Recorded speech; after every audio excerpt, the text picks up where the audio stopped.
En el fin del mundo o en el inicio del mundo, depende de cómo uno tome la perspectiva, se acaba de inaugurar el Centro Internacional Cabo de Hornos para Estudios de Cambio Global y Conservación Biocultural. Este es un proyecto que yo conozco desde que era una potrilla en el mundo medioambiental, yo creo que hace por lo menos 10 años, y que ha tomado mucho tiempo llevar a cabo porque es un proyecto ambicioso que busca poner un territorio muy austral en el centro de la conversación global, un territorio que es central para la observación del cambio climático y que además es muy particular porque no existe otro pedacito de tierra más abajo que ese, ¿no? Y está ahí en Puerto Williams. Ahí uno puede estudiar ciencias básicas y ver de forma muy concreta tanto los impactos del cambio climático como también cómo podría ser el mundo sin tanta intervención humana. El agua de esa zona, una de las aguas más prístinas y menos contaminadas de todo el planeta. Y por lo mismo queremos hablar sobre la relevancia del desarrollo de este centro, cómo es una conquista para la región de Magallanes, y estamos con su director Ricardo Rossi. Muchas gracias por estar aquí, Ricardo. Paloma, un gusto siempre estar juntos. Creo que fue un poquito más de 10 años.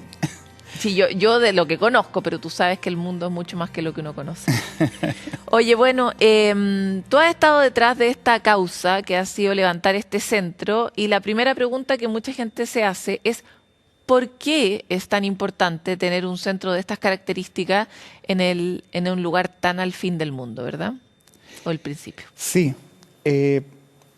Para quienes nos estén escuchando,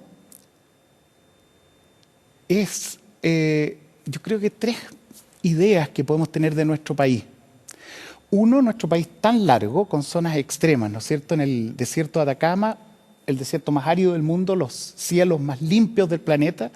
Y hoy Chile lidera la astronomía a nivel mundial. Las observaciones astronómicas se hacen en más de un 50% desde el norte de Chile. Y esa es una observación del espacio exterior. De hecho, yo me acompañé a mi abuelo, que trabajaba en la Universidad de Chile, a lomo de mula, cuando recién se estaba armando el tololo, y después la silla, y después... Entonces, es un espacio de Chile que tiene algo geofísico que se ha plasmado en la palabra laboratorio natural. En el otro extremo, en Cabo de Hornos, que es el extremo sur de todo un continente americano, que es el continente más largo del planeta, hay lo que hemos llamado la cumbre austral de América. Es decir, si miramos el mapa mundi con el sur arriba, esto tiene la forma de una cima y ese es un punto crítico para observar el cambio climático. Y ahí las ciencias naturales. Pero entonces Chile lideraría en sus zonas extremas la observación del espacio exterior con telescopios en Atacama y lo que hemos llamado una lupa para mirar nuestro planeta Tierra desde la cumbre de Cabo de Hornos. Y una segunda fortaleza que tiene Chile es que en Chile, de alguna manera, las ciencias, la poesía, las artes, la filosofía conviven. Y en esa tradición que tenemos maestros como Humberto Maturana, nosotros hemos venido desarrollando una perspectiva biocultural que es crítica hoy para el mundo, porque cuando enfrentamos un cambio climático global, la crisis ambiental, hay lo que se llama causas directas y causas indirectas. Las causas directas son la emisión de gases de efecto invernadero, los medimos, la contaminación, el plástico, la deforestación, las pérdidas de especies. Y las causas indirectas es ¿por qué hacemos eso? Son los valores, las cosmovisiones, los lenguajes. Y a veces lo más invisible es eso, los lenguajes, los valores, porque cada vez que hablamos de una... Es el origen de la conducta, finalmente. El origen de la conducta y el origen de las relaciones éticas, no solo entre Paloma y Ricardo, entre las auditoras, la sociedad humana, la sociedad chilena, sino entre nosotros como seres humanos con la luna, con el sol, en el Atacama, con el mar, las plantas. Mirar qué es el convencimiento, la motivación para, por un lado, cuidar la huerta, como hacen las dueñas de casa, ¿no es cierto?, que cuidan una huerta por razones de salud, por alimentación, y de alguna manera se puede parar una olla que es sana cuando uno tiene una huerta con diversas plantas como el maíz, los tomates, los porotos verdes, o en un bosque que tiene enredaderas, pájaros, insectitos, y entender entonces esta trama de la vida de lo que yo llamo cohabitantes, es decir, habitantes que compartimos un hábitat y ver cómo en el compartir nos va mejor. ¿Cómo va a trabajar este centro? Porque esta visión, por un lado científica y por otro lado biocultural, y tal vez es de un solo lado, es una sola visión, sí. ¿Cómo se materializa? ¿Qué tipo de investigaciones hace? Se materializa en equipo. Todo este trabajo se hace en equipo. Tengo que decir que el gobierno regional de Magallanes y Antártica chilena, particularmente el gobernador Jorge Flies y también el delegado presidencial regional José Ruiz, tienen esta visión de un polo científico para el mundo y creo que ambos tienen claros que la ciencia es necesaria pero no suficiente. De hecho, Magallanes, hay que decirlo, revierte los problemas que tiene Chile en la inversión de ciencia. La última vez que estuve con el gobernador me dijo que es más o menos un 6% del presupuesto regional lo que se invierte en ciencia, ¿no? Así es, y en una ciencia que sea con conciencia. Es decir, que nos fijemos en aquello que es verdadero y falso, pero también en aquello que es correcto e incorrecto desde un punto de vista de la justicia. Y de la justicia para que la vida se sostenga. Y en ese sentido es un atrevimiento, un experimento que de alguna manera es comparable y de otra manera no es comparable con los observatorios astronómicos. Es comparable en el sentido que Chile partió de a poquito y hoy lidera la astronomía a nivel mundial, ¿no es cierto?, con los telescopios. Y aquí parte con una lupa en la que el gobernador y muchas personas creen, presidentas, presidentes, ¿no es cierto?, en el sentido de que desde Chile podemos dar, desde el sur global, una señal al norte global. ¿Por qué no nos reconectamos en estos vínculos entre los hábitats bien conservados como esto que está al sur de Tierra del Fuego, que es algo único en el planeta, que todavía no se ha fragmentado, que todavía no se ha contaminado, y tú te referías en la introducción a las aguas de lluvia más limpias del planeta? ¿Cómo lo cuidamos? ¿Cómo lo compatibilizamos con un desarrollo económico que siempre es necesario? Siempre decimos que una buena conservación requiere una buena economía y viceversa, eso sí, una buena economía, una buena conservación. Entonces, lo primero que quiero decir es, desde el Estado de Chile ha habido una inversión en infraestructura científica con diversos centros, algunos más en biomedicina, otro el futuro Centro Antártico Internacional y nosotros este Centro Biocultural en Puerto Williams. ¿Cómo se materializa? Tiene 3 columnas de trabajo. Uno es las ciencias que van a ver cómo el cambio climático impacta en esta biodiversidad subantártica, que es la cumbre de una montaña. Si tú quieres, es como el Everest en el Himalaya. Acá, justo ante la Antártica, son musgos, líquenes, que van dando una señal, son indicadores. Es un termómetro de cambio climático. Un termómetro, y nosotros lo hemos llamado centinelas del cambio climático. Y segundo, una columna que es la filosofía, que recupera su posición, una posición que perdió después de la Segunda Guerra Mundial, porque después de la Segunda Guerra Mundial hubieron agendas que la marginaron de la enseñanza y la minimizaron. Aquí también hubo agendas que la trataron de marginar de la enseñanza. Podemos recordar eso, y en este sentido es recuperar, pero recuperar en un contexto actual, con la tecnología, con la ciencia y finalmente la educación. Y por lo tanto vamos a tener filósofos visitantes en Cabo de Hornos generando nuevo pensamiento sobre la crisis climática. ¿Ese es el resultado? Así es, y tenemos más de 10 filósofos residentes en el CHIC. Está Ricardo Salas Astraín, que ha dirigido el programa por más de 10 años del doctorado de Filosofía Intercultural. ¿Cómo hacemos un diálogo entre culturas? Luca Valera, de la Universidad Católica, en Bioética. Sandra Baquedano, Derechos Animales. Y por mi parte, con este enfoque biocultural que no solo procura un diálogo intercultural, sino también interespecies. Ya, y espérate, es que a la gente probablemente le parece un poco distante la conversación filosófica. ¿Por qué la filosofía es importante en este momento político, económico, social, no solo de Chile, sino del mundo? Porque volvemos a entender quiénes somos o quiénes queremos ser. La palabra humano, lo decía hace un poquito en una entrevista, viene de humus, y humus es la tierra de hoja, la tierra más fértil.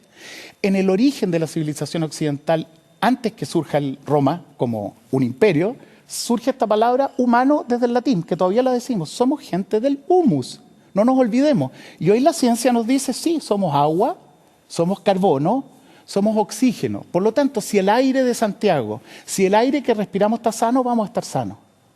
Entendemos que cuando hay una crisis como en Puchuncaví no es una crisis ambiental, es una crisis siempre socioambiental, pues nosotros respiramos y somos ese aire. Si hay una contaminación de las aguas, si hay una sequía, nosotros nos secamos, nosotros nos morimos, no solo los árboles, somos una comunidad de vida. Y eso está en la palabra humano, Ricardo, y eso lo hemos olvidado. ¿y cómo nutre la filosofía a la política pública o a la toma de decisiones? ¿Cómo se conecta? Bueno, el centro tiene estas 3 columnas, ciencias naturales, filosofía, y ahora viene la conexión, que es tu pregunta. Y ahí tenemos 2 áreas en que estamos trabajando. Uno, educación, y en educación estamos desde lo preescolar hasta los postdoctorados, doctorados, y también, por primera vez, en Puerto Williams, una escuela técnica. Una escuela técnica que inició una carrera que se llama Turismo y Conservación Biocultural, donde el próximo año vamos a estar recibiendo estudiantes de Galápagos, estudiantes de Costa Rica que quieren aprender ecoturismo con lupa, un turismo que es lento, que ve una realidad invisible, tanto en los musgos, tanto en los líquenes, como también en estos valores estéticos, la belleza que hay en estos pequeños organismos y esta belleza en los relatos. Me encantaría hacer una pausa porque probablemente no mencionamos, y ese es mi error, que algo muy particular de la zona en la que trabaja Ricardo es el Parque Omora, donde uno puede hacer turismo con lupa. Y esto es hacer un sendero que uno muchas veces hace, pero esta vez con una lupa para poder mirar esas cosas en las que uno no se detiene y comprenderlas, ¿no? Así Y eso es algo muy novedoso que no existe en el resto del mundo y que por lo tanto puede explicar por qué viene gente de Galápagos o Costa Rica, que son mecas del mundo medioambiental, a Chile a aprender esto, ¿no? Es muy bonito porque desde Chile, desde el sur, así como surgió el slow food desde Italia, ¿no es cierto? Una comida lenta que se conversa, ¿no es? Sale el slow tourism desde el Parque Omora y ellos quieren aprender esto y por Y otro no solo lado, slow, sino microturismo. claro, lo pequeño es hermoso. Y lo segundo es la conservación. Y para ello hemos estado trabajando con un concepto que es la reserva de la biosfera. Reserva es algún refugio, ¿no es cierto?, protegido de la biosfera, esta esfera de vida que queda, así como el Amazonas era antes, que ahora está muy degradado, un pulmón que es verde por las turberas, los bosques, azul por sus mares, los albatros, las algas, y que es un órgano sano de este planeta Tierra, que lo cuidamos bajo el concepto de reserva de biosfera y el programa del hombre y la biosfera de UNESCO. Esto del hombre y la biosfera esperamos cambiarlo a todo esto como humanos y la biosfera. Estamos haciendo los papeleos con UNESCO y que entonces va a unir el Parque Marino, Islas Diego Ramírez, Paso Drake, con la actual reserva de la biosfera Cabo de Hornos en una gran unidad donde se procura la sustentabilidad social, económica y ambiental. Por lo tanto, la pesca artesanal, fundamental. La gastronomía subantártica, donde podamos degustar y agradecer a la centolla, darle gracias por este sabor que nos trae, por esta salud que nos trae. Allá no hay contaminación, son alimentos saludables, los calafates, la zarzaparrilla, las algas, y eso lo estamos haciendo con los jardines infantiles y con los chefs y restaurantes, y finalmente con empresas de turismo, con que estamos trabajando con distintas empresas de cruceros que bajen, disfruten este slow tourism e interactúen con la comunidad. Entonces, en resumen, la filosofía da un relato que orienta un turismo que es sostenible, que trae una experiencia de reconexión con la diversidad de la vida, y por maravillamiento todavía nosotros nos vamos hacia esta vida que es mejor que una vida de la cual a veces nos olvidamos mirar las estrellas, la fragancia de los jazmines, la fragancia de los notros y otras flores. Me encantaría, cuando nosotros nos conocimos hace varios años atrás, yo diría por lo menos 8 años, el desarrollo de Puerto Williams era muy precario.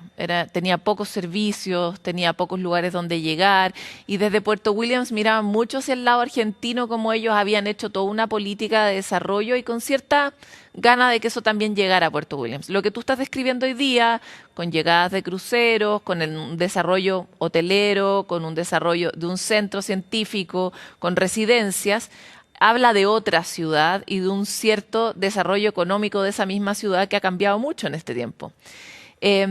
Por un lado, ¿cuáles han sido los beneficios que ha traído esta mirada de la ciencia, esta visión sobre la biosfera a esa misma población en términos muy concretos? Y por otro lado, ¿cómo hacemos para que en ese avance no se destruya eso que hay que cuidar? No, es fenomenal tu pregunta porque partamos por los riesgos. Cada vez que hay conectividad, hay un aumento de los riesgos. Al mismo tiempo, oportunidades. Los riesgos son adelantarse en la conectividad antes que la planificación territorial. Eso sería un desastre. En las casas, ¿no es cierto?, tenemos un ordenamiento. La cocina es para ciertas funciones, el comedor otra y el baño otra. Si uno hace lo del baño en la cocina, nos vamos probablemente a enfermar. Eso es crítico. Y qué buen mensaje, Paloma, porque hay que ordenar. Aquí tenemos algo que no existe en el resto del planeta. Por lo tanto, en términos para la economía, para el Ministerio de Hacienda, para nuestro Ministro de Economía, este es un recurso escaso, por lo tanto muy valioso. Y ahí tenemos que usar la inteligencia de toda la ciudadanía, de todos los participantes, pero también de las autoridades, para poner esto en valor. Y lo que es la visión actual con el gobierno regional de Magallanes es que hay un impulso de la energía sostenible, el hidrógeno verde, cerca de Punta Arenas, ¿no es cierto?, en los alrededores del Estrecho de Magallanes. Está Tierra del Fuego, pero al sur de Tierra del Fuego esto es un pulmón verde en que Chile debe invertir, pero también la Comunidad Europea, también Asia, también Norteamérica, porque esto es algo que le sirve a la salud del planeta. Ahora, ¿cómo beneficia a la comunidad? Lo primero es que esto diversifica las temáticas turísticas y la gente se está quedando más. Hoy está llegando mucha gente, nos pone una presión a Puerto Williams porque ya Torres del Paine perdió el encanto de una zona wild, de una zona salvaje, aislada, porque se está transformando en algo que es un full day y ellos quieren tener algo que es diferente. Y entonces el trekking por los dientes de Navarino. El llegar a la isla es el atractivo y eso todavía está.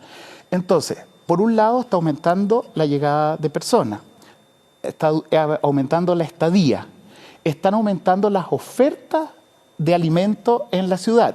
Hay un juzgado local, hay una infraestructura básica. Hoy día Puerto Williams es una ciudad, no es una villa ni un pueblo. Y es la capital de la provincia antártica chilena. Entonces la inteligencia con el Estado de Chile es hacer una muy buena planificación para que este turismo sea responsable. Y es mucho mejor tener 1000 turistas que pagan 1000 y desde ahí podemos extraer un fondo que ayuda a los estudiantes a tener becas, a participar, conocer su región, que tener 10.000 o 100.000 a un peso. Por lo tanto, ¿están pensando poner una capacidad de carga? Estamos pensando no solo en capacidad de carga. ¿Como Galápagos? Exactamente, estamos colaborando mucho con Galápagos, es por eso lo del turismo con lupa, aprendiendo de lo que se ha hecho bien en Galápagos, evitando lo que se ha hecho mal, y efectivamente Galápagos tiene un régimen especial, donde cuando uno entra, paga por entrar a una zona entera, que es una zona única en el planeta. Bueno, Cabo de Hornos también es una zona única, y creo que este es un ganar-ganar con la empresa. Por ejemplo, con el Lodge La Cutaya, estamos trabajando para que las personas que estudian en la escuela técnica sean futuros practicantes y eventualmente trabajadores, pero de alto nivel en la Cutaya, que tengamos guías locales que están capacitados a ver estas especies de aves que solo están en la isla Navarino, como en la perdicita cordillerana que está en el Cerro Bandera o el yal cordillerano que se puede ver con facilidad.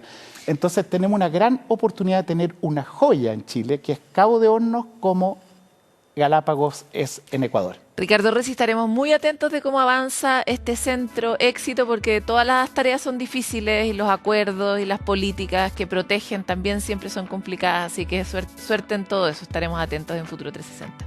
Muchas gracias, Paloma, a ti y a quienes nos escuchen, porque Chile está poniendo una lupa para reflexionar y actuar en una forma en que la vida pueda florecer en su diversidad.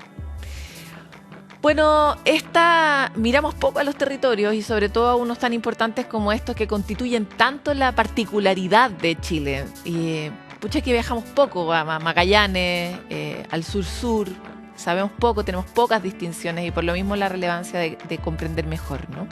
Nosotros vamos a una pausa y volvemos con más.